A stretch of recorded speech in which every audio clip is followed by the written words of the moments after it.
And so, how can we take this power of the voice into the next level of evolution? What a great question, It Alan. just came to me. By bringing it into the study for children. I never studied this, you know. I had to make it up. I didn't study it until, and now the actors don't really study it.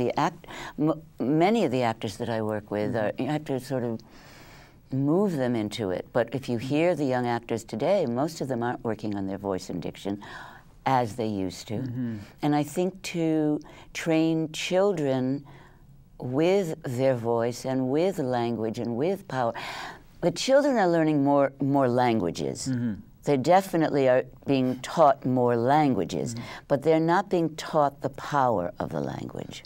I mean, just the thing you said before about breathing when speaking, what does that do? I mean, if you're not breathing when you're talking, you're cutting off your own life force.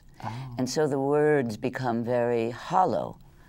And they don't deliver. Well, it just becomes about your brain.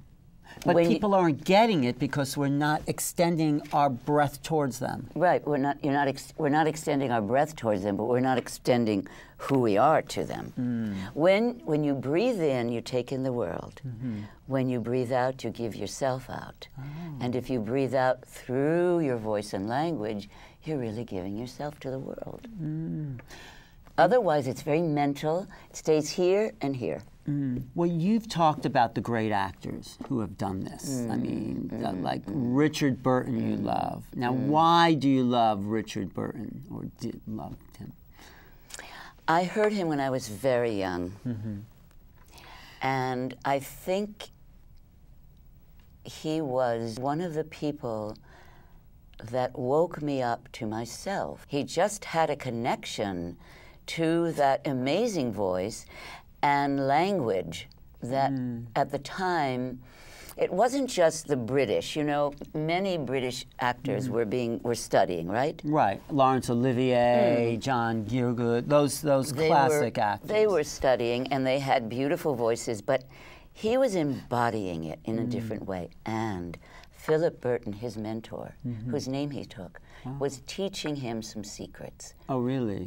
And you teach those secrets? I have been given those secrets, and it came as a great gift. What are can you tell us, can you share some of those secrets with us? It's the secrets of language. And one of them is about rhetoric, which at the time of Shakespeare was very popular.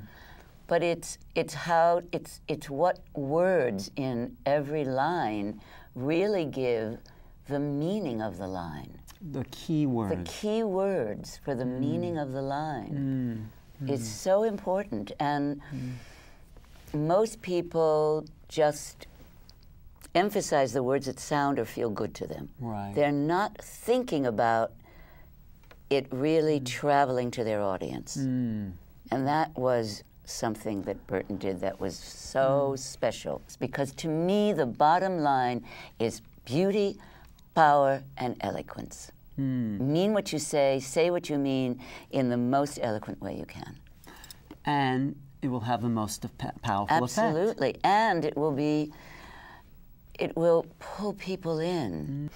And I have a new student who is French. So I was working with him on the tiny connections that he was doing incorrectly. And he said to me, I'm reminded of listening to Gielgud, Sir John Gielgud. He said, and there was nothing superfluous in any of his words. Should I tell you a poem, a Shakespeare line? A couple of lines? Are we gonna do some work? Okay, should we do some work? Okay, I'm ready. Okay, are you ready? Okay, I'll do... oh, wow. Should I do something? Why not? I'll do Macbeth.